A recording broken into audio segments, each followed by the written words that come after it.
Assalamualaikum, dear student. Welcome to chemistry class. How are you? Hope you are well. Alhamdulillah, I am also. Today I discuss about organic chemistry. Let's go start. আমি মোহাম্মদ মোর্শেদ আক্তার, প্রভাষক রসায়ন, চিরকাচাঁদপুর বহুমুখী উচ্চ বিদ্যালয় college, Faridganj, Chandpur.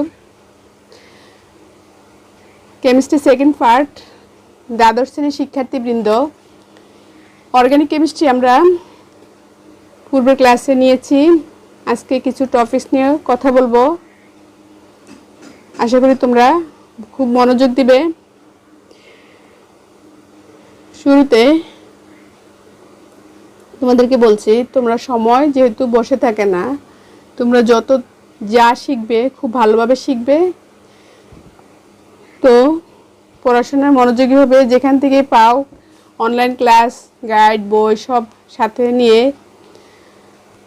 আল্লাহর রহমতে চেষ্টা করলে তোমরা অবশ্যই পারবে। তো অ্যারোমেটিক হাইড্রোকার্বনের সঙ্গে আমরা পূর্বের ক্লাসেও বলছি, আবার বলবো। অ্যারোমেটিক যৌগের বৈশিষ্ট্যপূর্ণ ধর্ম, বেনজিন প্রস্তুতি, বেনজিনের গঠন, স্ট্রাকচার নিয়ে আজকে আলোচনা করব। তো শিক্ষার্থীরা, শুরুতেই অ্যারোমেটিক যৌগ কি? অ্যারোমেটিক শব্দের অর্থ হচ্ছে সুগন্ধিযুক্ত। কার্বন ও হাইড্রোজেন পরমাণু দ্বারা গঠিত কার্বোসাইক্লিক জৈব যৌগই যাদের মধ্যে অ্যারোমেটিক ধর্ম বিদ্যমান থাকে তাদেরকেই অ্যারোমেটিক হাইড্রোকার্বন বলে। তো এক্ষেত্রে আমরা আরেকটু ক্লিয়ারভাবে বলতে পারি যে যেসব যৌগের আণবিক গঠন চক্রাকার, চক্র থাকবে, সমতলীয় হবে, একান্তর পাইবন্ধন যুক্ত এবং চক্রে 4n+2 সংখ্যক সঞ্চারণশীল পাই ইলেকট্রন থাকে তাদেরকেই অ্যারোমেটিক যৌগ বলে। তো এক্ষেত্রে 4n+2 এর মান হচ্ছে 0, 1, 2, এগুলো পূর্ণ সংখ্যা। এবং এক্ষেত্রে এক্সাম্পল দেওয়া আছে বেনজিন ও বেনজিনের জাতক সমূহ। তো আমাদেরকে যতটুকু সম্ভব, আমাদের এই প্রশ্ন ভালোভাবে বুঝলে এখান থেকে অনেকগুলো প্রশ্ন আমরা অ্যান্সার করতে পারবো। সেগুলো হচ্ছে অ্যারোমেটিক যৌগ কি, অ্যারোমেটিসিটি কি, অ্যারোমেটিক যৌগের বৈশিষ্ট্য, তারপর হচ্ছে যেমন মনে করো বেনজিন একটি অ্যারোমেটিক যৌগ, হাকেল নিয়ম কি, এগুলো অনেক কিছু আমরা এগুলো বুঝলে লিখতে পারবো। তো পিরিডিন কি একটি অ্যারোমেটিক যৌগ, এগুলো অবশ্যই আমাদের অ্যারোমেটিক যৌগ ব্যাখ্যা করতে গেলেই আমাদের 4n+2 যেটা হাকেল নীতি জানতে হবে, সেগুলো আমাদের অবশ্যই ব্যাখ্যা করতে হবে। তো শিক্ষার্থীরা, আমি আবার বলছি, যেসব জৈব যৌগে সমতলীয় চাক্রিক কাঠামো আছে এবং চক্রে 4n+2 সংখ্যক সঞ্চালনক্ষম পাই ইলেকট্রন থাকে তাদেরকে অ্যারোমেটিক যৌগ বলে। তো বেনজিন ও বেনজিনের জাতক এগুলো হচ্ছে বিশেষ ধরনের অসম্পৃক্ততা বিশিষ্ট বলয়াকার সমধর্মী জৈব যৌগসমূহই আমাদের অ্যারোমেটিক যৌগ। তো এই অ্যারোমেটিক এই যৌগগুলোকে আমরা অনেক সময় কী বলি, এরিন বলে থাকি। বেনজিন, ন্যাপথালিন, অ্যানথ্রাসিন এগুলো। তো অ্যারোমেটিক যৌগ কিছু ধর্ম প্রদর্শন করে, বিশেষ বৈশিষ্ট্যপূর্ণ, সেগুলোকে বলা হয় অ্যারোমেটিসিটি বা অ্যারোমেটিকত্ব। এই পয়েন্টে আসছে অ্যারোমেটিসিটির গঠন পয়েন্ট আকারে আমরা লিখছি। তোমরা এভাবে শেখার চেষ্টা করবে। শুরুতে যেটা সংজ্ঞা বললাম সেটার থেকে আমাদের স্ট্রাকচার গঠনটা চলে আসছে। অ্যারোমেটিক যৌগসমূহ সর্বদা চাক্রিক, সমতলীয় ও একান্তর দ্বিবন্ধন সম্পন্ন। 2 নং পয়েন্ট যেটা বিশেষ ধরনের অসম্পৃক্ততা, তার জন্য তোমাকে জানতে হবে অসম্পৃক্ত হচ্ছে দ্বিবন্ধন আর ত্রিবন্ধন বিদ্যমান, কিন্তু এটা স্পেশাল যেটা অ্যারোমেটিক যৌগ। এর কারণ হচ্ছে এদের অসম্পৃক্ততা ইথিলিন বা ইথাইনের মতো নয়, স্পেশাল। যেমন ধরো কতগুলো বিক্রিয়া আছে, সেগুলো কমপ্লিট করতে গেলে আমরা বিষয়টা বুঝতে পারবো। লক্ষ্য করো, ব্রোমিন দ্রবণ যেটা পরীক্ষা আছে বেনজিনের, সেখানে ব্রোমিনের নিজস্ব বর্ণ লাল, যদি ইথিনের সাথে বিক্রিয়া করতো ব্রোমিনের লাল বর্ণটা দ্রবীভূত হতো, বর্ণহীন হয়ে দ্বিবন্ধন ছিল এক বন্ধন যৌগে পরিণত হতো। কিন্তু এখানে বিক্রিয়াটা ঘটবে না, যুক্ত বিক্রিয়া ঘটছে না, কারণ ব্রোমিনের লাল বর্ণ তখন অপরিবর্তিতই থেকে যাবে, তার মানে বিক্রিয়াটি ঘটছে না। এবারে সব ব্রোমিন দ্রবণ পরীক্ষার পরে আমরা আসছি পটাশিয়াম ক্ষারীয় পটাশিয়াম পারম্যাঙ্গানেট দ্বারা যেটা জারণ বিক্রিয়া, সেটাও আমাদের এখানে গোলাপি বর্ণ পটাশিয়াম পারম্যাঙ্গানেটের, সেটাও বিক্রিয়া করবে না, গোলাপি বর্ণ অপরিবর্তিত থেকে যাবে।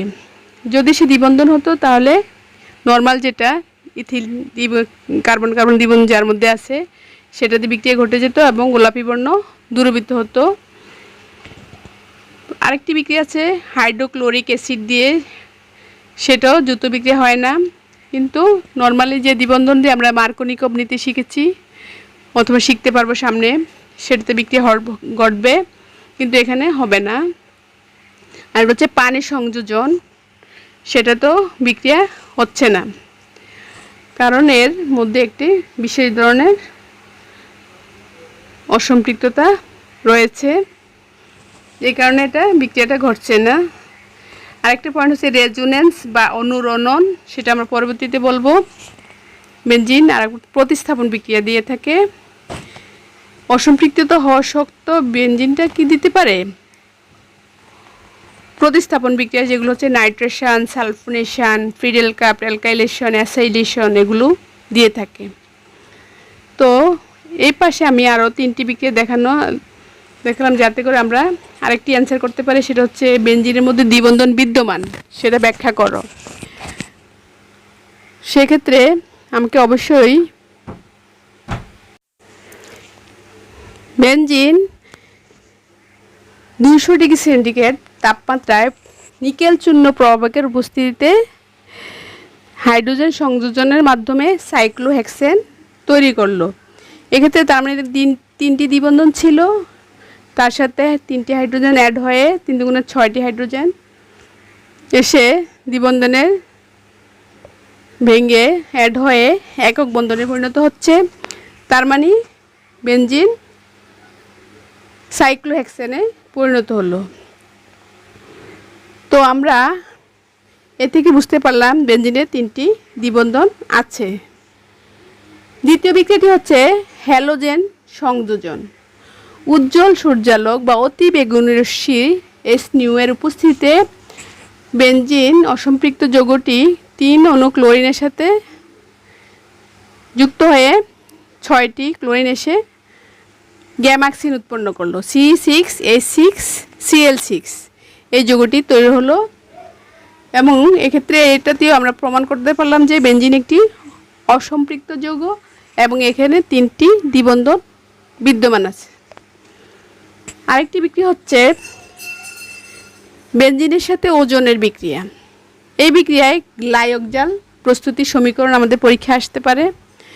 তো এক্ষেত্রে আমাকে অবশ্যই বলতে হবে কার্বন টেট্রাক্লোরাইডের দ্রবীভূত CCl4, এটা এখানে লেখানো হয় না, বেনজিন অণু 3 অণু ওজনের সাথে যুক্ত হয়ে 3 অণুর সাথে যুক্ত হয়ে বেনজিন ট্রাইওজোনাইড গঠনকারী, মাঝখানে একটা ধাপ আছে, এরপরে 10টা জিঙ্ক গুঁড়া সহ আদ্র বিশ্লেষণ করলেই এটা গ্লাইকোজালে পরিণত হবে। এটা তোমরা পাঠ্য বইতে দেখে নিবে মেকানিজমটা। তার মানে এখানেও বোঝা যাচ্ছে বেনজিনের 3টি দ্বিবন্ধন আছে। তো সুপ্রিয় শিক্ষার্থীবৃন্দ, আশা করি তোমরা এই বিক্রিয়াগুলো বুঝতে পেরেছ। তো এগুলো হচ্ছে আমাদের 3টি দ্বিবন্ধনের জন্য। আর এখানে অ্যারোমেটিসিটি ব্যাখ্যা করতে আমরা বিশেষ ধরনের সম্পৃক্ততা এই পাশেগুলো বুঝাবো। পরবর্তী স্লাইডে দেখো বেনজিন কি দিতে পারে, রেজোনেন্স বা অনুরণন ধর্ম প্রদর্শন করতে পারে। আবার কি আছে, বেনজিনের মধ্যে সঞ্চারণশীল পাই ইলেকট্রন বিদ্যমান আছে। রেজোনেন্সটা হচ্ছে কোনো জৈব যৌগের মধ্যে সিগমা কাঠামো ঠিক রেখে পাই বন্ধনের অবস্থান পরিবর্তন হবে। শুধুমাত্র পাই বন্ধনের অবস্থানটাই কি হবে, পরিবর্তনের মাধ্যমে একাধিক কাঠামো সম আকৃতির তৈরি হবে। এই সৃষ্টি প্রক্রিয়াটাই হচ্ছে রেজোনেন্স বা অনুরণন। যেহেতু অ্যারোমেটিক যৌগ, সকল অ্যারোমেটিক যৌগের মধ্যে একান্তর পাই বন্ধন বিদ্যমান আছে, তাই অ্যারোমেটিক যৌগগুলো কী দিতে পারে, রেজোনেন্স বা অনুরণন দিতে পারে। এই কারণে বেনজিন এই অ্যারোমেটিসিটির মধ্যে আমরা এই বৈশিষ্ট্যটা তুলে ধরবো। এবং লাস্ট পজিশানে বলয়াকার যেটা পাইবন্ধনগুলো দেখানো হয়েছে এবং আরও কিছু কাঠামো আছে sp2 অরবিটালের মাধ্যমে যে সংকরীকরণ দেখানো হয়েছে বেনজিনের মধ্যে। এক্ষেত্রে দেখা যাচ্ছে যে বেনজিনের মধ্যে ডিলোকালাইজড বা সঞ্চারণশীল ইলেকট্রন বিদ্যমান আছে। তো বেনজিনের কাঠামো ইলেকট্রনীয় যেটা বেশ স্টেবল, সুস্থিত। এই কারণে এরা কী করে, ইলেকট্রনের রেজোনেন্সের সংকরণের ফলে এদের মধ্যে সঞ্চারণশীল অবস্থায় ইলেকট্রনগুলো থাকে। ফলে চক্রের এই সুস্থিত কাঠামো যাতে নষ্ট না হয় এটা বজায় রাখার জন্যই বেনজিন কী করতে পারে, প্রতিস্থাপন বিক্রিয়া দিতে পারে, বাট কি সংযোজন বিক্রিয়া অংশ নেয় না। সঞ্চারশীল ইলেকট্রন থাকার কারণে বেনজিন সংযোজন বিক্রিয়া অংশ নেয় না, কারণ এতে সুস্থিত কাঠামোটা বিনষ্ট হয়ে যায়। তার মানে এটা দিতে পারে ইলেকট্রন আকর্ষী প্রতিস্থাপন বিক্রিয়া, নাইট্রেশন, সালফোনেশন, হ্যালোজেনেশন, ফ্রিডেল কার্ভ অ্যালকাইলেশন, অ্যাসাইলেশন বিক্রিয়াগুলো দিতে পারে। তো বেনজিনের যে রেজোনেন্স কাঠামোর ফলে বেনজিনের এই কাঠামোগুলো তৈরি হলো। আশা করি তোমরা বুঝতে পেরেছ এবং বিক্রিয়াগুলি ভাষায় ভালোভাবে আয়ত্ত করবে। বেনজিন অণুতে 3টি দ্বিবন্ধন বিদ্যমান। এই বিক্রিয়াগুলোর আলোকে একটু আগে যেটা বললাম, সাইক্লোহেক্সেন তৈরি হবে, গ্যামাক্সিন তৈরি হবে, গ্লাইঅক্সাইল পরিণত হবে। এগুলো ভালোভাবে শিখবে। এবার দেখো বেনজিনের মধ্যে কার্বন কার্বন সিগমা বন্ধন এবং পাই বন্ধনগুলো কীভাবে দেয়া আছে। দ্বিবন্ধন যেখানে সেখানে পাই বন্ধন আছে এবং এক্ষেত্রে কার্বন কার্বন একক বন্ধন যে বন্ধন দৈর্ঘ্য সেটা নর্মাল দ্বিবন্ধন এবং একক বন্ধনের মাঝামাঝি। নর্মাল যেটা আছে দ্বিবন্ধনে 1.34 অ্যাংস্ট্রম, একক বন্ধনে 1.54, কিন্তু বেনজিনের বেলা হচ্ছে 1.39 অ্যাংস্ট্রম হবে। তার মানে বেনজিনের মধ্যে বিশেষ কার্বন কার্বন বন্ধন দৈর্ঘ্য বিদ্যমান আছে। তো আমরা বেনজিনের অ্যারোমেটিসিটি ব্যাখ্যা করতে গিয়ে অনেক কিছু বলে ফেললাম। আমাদের একটি কথা অবশ্যই জানতে হবে, হাকেল নীতি কি। এটা দিয়ে আমাদের বেনজিনের অ্যারোমেটিকত্ব পুরোপুরি ব্যাখ্যা করা যায়। বিজ্ঞানী হাকেল অ্যারোমেটিক যৌগের অণুতে এক বা একাধিক সমতলীয় চক্রাকার কাঠামো থাকে তিনি আবিষ্কার করেন এবং এটা হচ্ছে সঞ্চারণশীল 4n+2 সংখ্যক পাই ইলেকট্রন ম্যাগ। এখানে n এর মান হচ্ছে 0, 1, 2, 3 পূর্ণ সংখ্যা। যদি ভগ্নাংশ হয়ে থাকে তখন সেটা আর অ্যারোমেটিক যৌগ হবে না। তো এটা আমাদের ব্যাখ্যা করতে হবে ম্যাথমেটিক্যাল টার্মের মাধ্যমে, ইলেকট্রনের সংখ্যা গুণগণে হিসেব করতে হবে। যেমন ধরো প্রশ্ন আসলেও যে বেনজিন একটি অ্যারোমেটিক যৌগ ব্যাখ্যা করো, তখন আমরা বলবো যে হাকেল নীতিটি 1931 সালে বিজ্ঞানী হাকেল অ্যারোমেটিক যৌগের উপর একটা তত্ত্ব উপস্থাপন করেন। সেটা হচ্ছে হাকেল তত্ত্ব। তিনি বলেছেন অ্যারোমেটিক যৌগসমূহ সমতলীয় ও চক্রাকার আকৃতি, যার উপরে তলে নিচে সঞ্চারণশীল পাই ইলেকট্রন ম্যাগ আছে এবং এক্ষেত্রে সঞ্চারণশীল পাই ইলেকট্রন 4n+2 সংখ্যক হবে এবং এর মানটা আমাদের অবশ্যই ধনাত্মক পূর্ণ সংখ্যা হবে। এবং এটা আমরা বেনজিনের জন্য পাচ্ছি 3 × 6, 3 × 6টি পাই ইলেকট্রন, তার মানে n এর মান হচ্ছে 1। অতএব বেনজিন একটি অ্যারোমেটিক যৌগ। আবার আসো ন্যাপথালিন। এখানে 4n+2 এখানে 5টি দ্বিবন্ধন থাকার কারণে 5 দুগুণে 10টি পাই ইলেকট্রন হচ্ছে, তার মানে ন্যাপথালিনে n এর মান 2, এটিও একটি অ্যারোমেটিক যৌগ। এভাবে আমাদের বেনজিন একটি অ্যারোমেটিক যৌগ ব্যাখ্যা পরীক্ষা আসলে আমাদের এভাবে অ্যান্সার করতে হবে।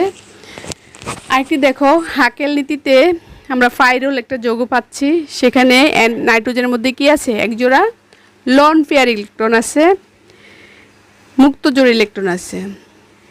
তার মানে এখানে যৌগটিতে 2টি পাই বন্ধন, এখানে 4টা পাই ইলেকট্রন দেখা গেল, এর সাথে নাইট্রোজেনের মুক্ত জোড় ইলেকট্রন মিলে 6টি ইলেকট্রন হবে, অর্থাৎ 4n+2 = 6, তার মানে n এর মান হবে 1। সুতরাং ফাইরল একটি অ্যারোমেটিক যৌগ, এভাবে আমাদের বুঝতে হবে। তো শিক্ষার্থীরা, হাকেল নীতি আমরা মোটামুটি বুঝতে পেরেছি। এবার যে বিক্রিয়াগুলো সেগুলো শিখলাম আমরা, অ্যারোমেটিসিটি কী তাও শিখলাম। তো আরেকটি কথা বলি, বেনজিনের যে অ্যারোমেটিক কেন্দ্র আছে সেটা আমাদের বুঝতে হবে। আসলে বেনজিনের মধ্যে 2টি অংশ, একটা হচ্ছে পার্শ্ব শিকল আর একটা হচ্ছে অ্যারোমেটিক নিউক্লিয়াস অংশ।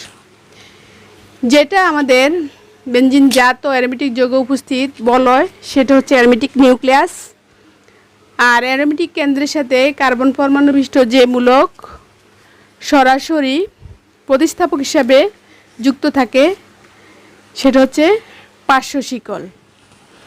তো এক্ষেত্রে বেনজিনের এক বা একাধিক হাইড্রোজেন পরমাণু কি করে, অ্যালকাইল মূলক দ্বারা প্রতিস্থাপিত হয়ে বিভিন্ন অ্যালকাইল বেনজিন তৈরি করতে পারে, যেমন ধরো টেলোইন, ফেনল এরকম। তাই বেনজিন বলের সাথে যুক্ত অ্যালকাইল মূলক এগুলো হচ্ছে পার্শ্ব শিকল। আর বেনজিন যৌগের মধ্যে যে 6 কার্বন বিশিষ্ট বলয় আছে সেটা হচ্ছে অ্যারোমেটিক নিউক্লিয়াস। তো এটা আমরা পরীক্ষা আসলে লিখতে পারবো। তো আবার বলি, ফেনল থেকে বেনজিন প্রস্তুত, এবার বেনজিন প্রস্তুত প্রণালী। এবার আসে আমরা বেনজিন কিভাবে তৈরি করব। যেহেতু আমাদের পয়েন্ট আসছে, বাড়ির কাজ থাকবে ফেনল থেকে কিভাবে বেনজিন তৈরি করা যায়। তো অবশ্যই মনে রাখতে হবে, দস্তার গুঁড়া মানে জিঙ্কের গুঁড়ার সাথে ফেনল মিশিয়ে 400 ডিগ্রি সেন্টিগ্রেড তাপমাত্রায় পাতন করলেই আমরা ফেনলটা বিজারিত হয়ে বেনজিনে পরিণত হবে, একটা পদ্ধতি। আবার একটা পদ্ধতি আছে ইথাইন হতে 3 অণু, আমরা মেন বই খুললে দেখতে পাবো ইথাইন লোহার নলে 400 ডিগ্রি সেন্টিগ্রেড তাপমাত্রায় প্রবাহিত করলে 3 অণু ইথাইন যুক্ত হয়ে বেনজিনে পরিণত হবে। ইথাইন হচ্ছে মনোমার এবং বেনজিন হবে তখন পলিমার। আরেকটা হচ্ছে ডিকার্বক্সিলেশন বিক্রিয়ার মাধ্যমে বেনজোইক অ্যাসিডের সোডিয়াম লবণ COONA, সোডিয়াম বেনজোয়েট, যেটা সোডা লাইমের সাথে উত্তপ্ত করলে সোডা লাইম মানে চুন, ক্যালসিয়াম অক্সাইড, সোডা হলে সোডিয়াম হাইড্রোক্সাইডের উপস্থিতি বিক্রিয়া করে বেনজিন তৈরি হয়। আমরা তাহলে শিখলাম বেনজিন তৈরির 3টি পদ্ধতি, ইথাইন হতে, ডিকার্বক্সিলেশন বিক্রিয়া হতে, ফেনল হতে। এগুলো আমাদের অবশ্যই শিখে নিতে হবে। তো তোমাদের বাড়ির কাজ থাকবে বেনজিন অণু ইথিলিনের যুক্ত বিক্রিয়া অংশ নেয় না কেন, এটা ব্যাখ্যা করবা। যেটা আমরা ক্লাসে বললাম, বেনজিন অণুতে 3টি পাই বন্ধন আছে সেটা প্রমাণ করবা। তো আমরা আসলে যে পারফিউম ইউজ করি সেটা সুগন্ধি জাতীয়, সেগুলো হচ্ছে অ্যারোমেটিক যৌগ। তো আবার তোমার আসতে পারে হাকেল তত্ত্ব কি, বেনজিনে কার্বন কার্বন দ্বিবন্ধন দূরত্ব কত, বেনজিনের মধ্যে কী ধরনের সংকরণ বিদ্যমান, বেনজিন চক্রে কয়টি পাই ইলেকট্রন আছে, এগুলো অবশ্যই আমরা আজকে ক্লাসে শিখলাম। তো তোমরা ভালোভাবে বিষয়টুকু আয়ত্ত করবে, পড়াশোনা অধিক মনোযোগী হবে।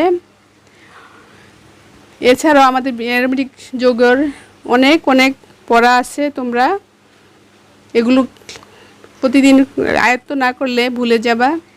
ইথিন থেকে ইথাইনের পারস্পরিক রূপান্তর, প্রোপাইন থেকে প্রোপানন তৈরি, 1 বিউটান টিউবের মধ্যে পার্থক্য, প্রোপিন প্রোঅ্যালকিন অ্যালকাইনের মধ্যে পার্থক্য, জৈব যৌগের অসম্পৃক্ততা, একটু আগে যেটা বললাম যে অসম্পৃক্ততা বেঞ্জিনের মধ্যে, সে যেটা বিক্রিয়াগুলো দেখানো হয় নাই, মানে যে ব্রোমিন দ্রবণ পরীক্ষা, বেয়ার পরীক্ষা, এগুলো আমাদের কিন্তু নর্মাল অ্যালকিনের মধ্যে আছে, কিন্তু বেঞ্জিনের মধ্যে এগুলো ঘটে না।